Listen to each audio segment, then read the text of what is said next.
Hi, everyone. I was thinking this morning about this process of painting, and what occurred to me is I'm going to use a different analogy, one that I think we can all relate to.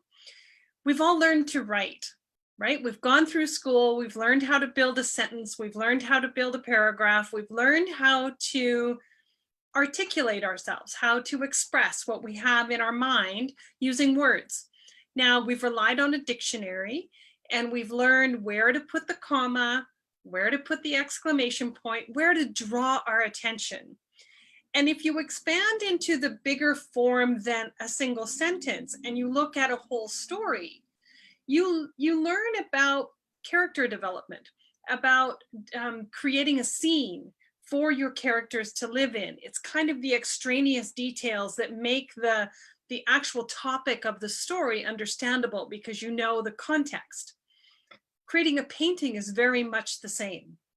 So we learn through developing the tools of communication, and those tools are paint, line, shape, tone, value, intensity, contrast, soft lines, crisp lines. This is the language, this is the dictionary of creating a painting, right? And they're simply tools, they're visual tools, much like we learn how to use words as tools. So if we were to extrapolate a little bit further, what are the extraneous details that create the context for your painting? And those extraneous details can be the frame of the canvas, right? What's the size and the shape? What's the room that your image lives in? What's the context? What is the frame? Now, we've all watched movies, right? And sometimes the cinematographer goes really close on a character. Obviously, they've cropped the frame, right? We're not seeing the whole scene. We're only seeing that one little image. But then when there's an action shot, they pull the camera back and you see the whole broad landscape of all of the action that's taking place. And then they'll pop into that one character where there's something intense happening. Our paintings are very much the same. Are we zooming out and creating a frame where we see all the context? Now, this could be a landscape, right? Where you see a beautiful garden with like a whole myriad of things in bloom. That could be the zoomed out view of the scene. Or you could be zoomed right into that one character, that one bloom, that one shape, that one, beautiful rock that grounds the whole landscape. So do you see how there's that push and the pull of composing?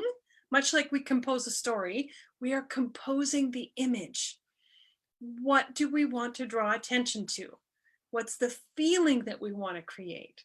Again, going back to the movies, you've got the spooky back alley in London in the 1800s with the one little glowing light and the fog settling in on the ground. That's a mood, right? That creates a particular mood. We can decide to create a mood in our painting. Is it going to be bright or is it going to be gloomy and have a detail just coming out of the fog? This is where the creative expression gets to play. What is it that we want to represent, right? And I think ultimately, much like the work that I've done in my previous career as a coach and as a journaling coach, is how do we allow ourselves to express what we're feeling inside? It's not an easy thing to analyze our life, to understand how we feel, to understand the way that we see the world, right? Every cinematographer sees the world in a different way. That's why we have some of the greatest directors bringing movies to the screen that capture us, but they capture us in a very unique way. So your art is also your unique view on the world.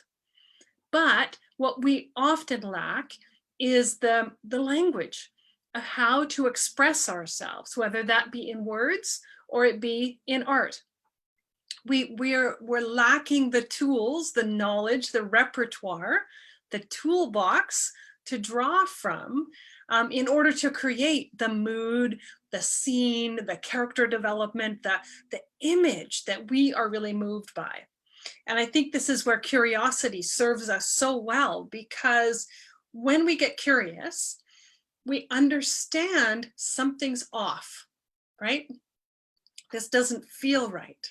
My curiosity has dimmed a little bit because I'm struggling here at this moment. I'm not fully understanding what's going on here, and it doesn't feel okay. I don't feel resolved right at this particular point in this painting. This can happen in our writing also. So as a lifelong journaler, I've been writing for a very long time, 30 plus years. I might feel something, but I might not know exactly how to say it, how to capture what I'm feeling. And this is where practice articulating ourselves is really, really important, because until we try to capture how we're feeling, we won't know if we've got it right or not. And the only way we know it, whether we get it right, is how does it feel? Oh my gosh, that's what's going on. Now I get it. Or I don't think that's quite it. I think I have to keep refining this and working on this because I don't think that's quite it. This paying attention is really, really important when you're doing artwork, because our little monkey mind will tell us this is no good. And the reason it tells us it's no good is because our intuition, our ability to articulate what we're trying to say, doesn't have a full repertoire yet. So we're putting a mark down. We aren't directly happy with it. It's not looking the way that we want it to look. And our monkey mind will tell us, see, you're no good at this. I knew you weren't going to be able to do this. You're going to mess this up. And that's the moment where you get to decide, am I going to allow myself to express in whatever messy way I need to express, because I'm still curious what the actual mark could be? Or are we going to let our monkey mind tell us, you're no good at this, you better put your brush down and walk away? That is the moment that you get to decide. Am I going to push forward despite my monkey mind and get curious about, if this isn't the mark that's working, what else could be? Now, from my experience of painting, the mark that isn't working is likely clashing with the other tones and values and hues of paint that are in proximity. Because it's in proximity that we learn what the individual colors are doing. We can have a yellow and we can have a blue and they look fine on their own, but you put them together and there's something that happens. Our eye kind of mixes them. There's a vibrating that happens. We start to determine, is this one lighter, this one darker? Is it a different hue? Is one a warm color and the other a cool color? And they're interfering with one another. Now, that interference can be a good thing, right? It can really draw your eye to that particular place because there's a bit of a vibration or a bit of a disharmony there that kind of draws you in. So that's not necessarily a bad thing. But when we have an issue with our painting, getting curious about, so what exactly is going on here? And I think I can use this painting as a very good example. So this is my current painting that I'm working on. Oh, it's going to get a glare. Okay, there we go. I'm going to have to grab the picture too here. Okay, so I've been working on this particular area here. And you can see there's a bit of a dark gray coming in here. That's kind of a shadowy area. If I now hold up, oh, can you see that?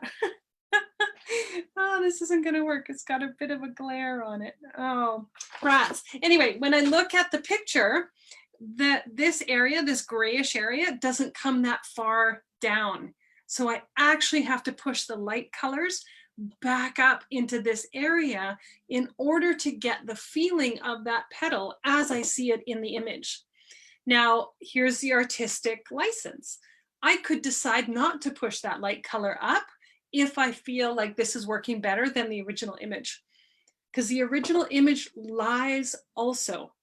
Whenever we take a photograph of something, it's not giving us actually the true representation of what we're photographing, because the camera actually flattens the image, right? And so as an artist, you get to decide, like up in this area here with the shadows, it's working really well. Is it exactly like the picture? No, but I really like what's going on. So I won't adjust that until I get this petal sorted, right? Because these ones are still in gray. I haven't started to add any of the color or the shadows.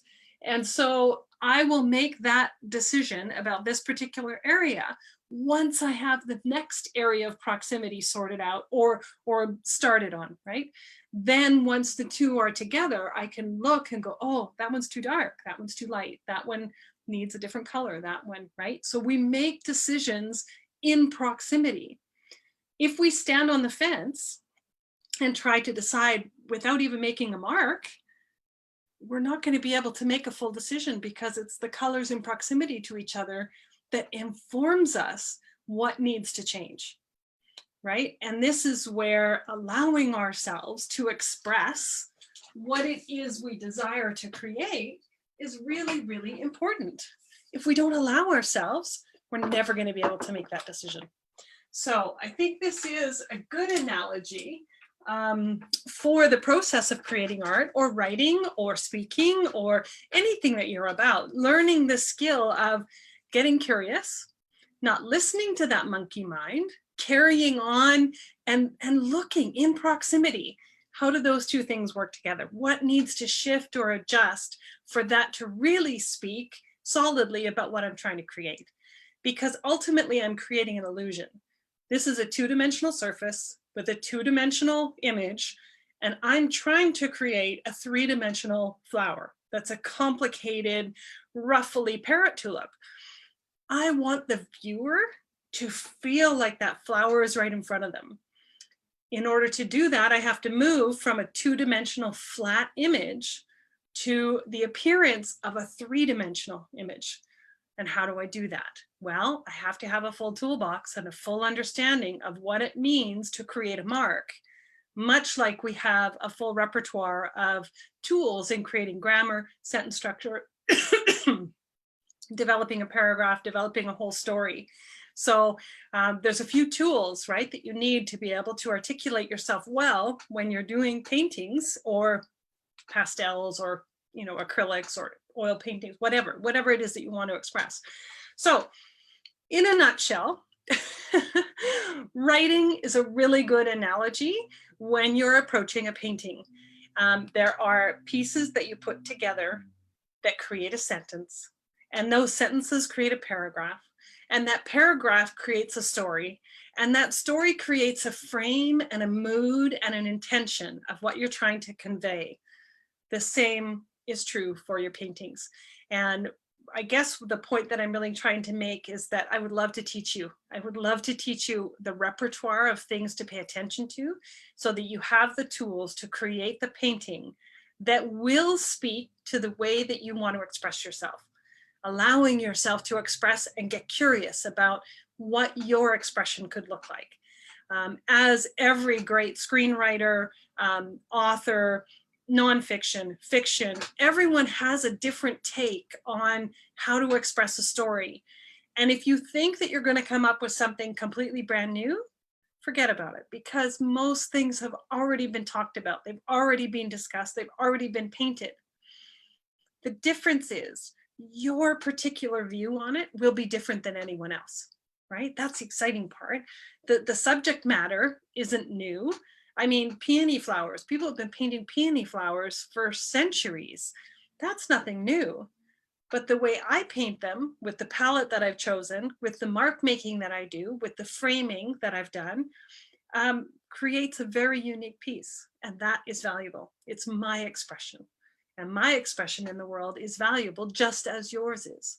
So that's my little analogy for today. And if you have any questions, I do have a course coming up. If you'd like to know more about it, I'd be happy to share that with you. You could just private message me and I'll share the rest of the information with you. All right, have a great day. Bye.